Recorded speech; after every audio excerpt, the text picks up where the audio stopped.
सबसे ज्यादा जो दांत के खराबी बा उ कौना वजह से होता है? ये गुटखा सुटका के वजह से, हाँ गुटखा खैनी बीड़ी सिगरेट की वजह हाँ, से ये सबसे ज्यादा यही से बा। यही से प्रॉब्लम आ रहल बा। चॉकलेट बिस्कुट भी खैला के छोट छोट बच्चा सन के छोट दांत, छोट हाँ छोट छोट बच्चा सन के मान ली कि आई कुली चॉकलेट वगैरह खाता कुरकुरे, रहे। ये सब गांव देहात में मिलत हवे, लइका खाता रसन, उससे दांत में जाके चिपक जाता है जी जी जी और दांत सड़ जाता। प्रॉब्लम क्रिएट हो जाता है। डॉक्टर साहब, दातुन से दांत के धोअल उचित रहेला या ब्रश से? देखी, दातुन तो सबसे अच्छा बावे। बिल्कुल जी जी, जो हमने दातुन, पुरातन से चलला होता, प्राचीन काल से हाँ, चलला अगर नीम होता। के मिले तो और अच्छा दांत बावे।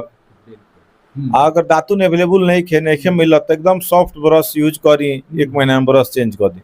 1 महीना में ब्रश हाँ। चेंज कर दी, ना तो अगर उचित रहता तो 2-4 दिन हफ्ता में रहुआ दातुन से धो ली के वनी से व्यवस्था क के, हाँ जैसे कि हमने किया तो मिलिए जाला, हाँ, तो हाँ। कोनो प्रकार के दिक्कत ना होला, नीम के मिल जाता और बेहतर और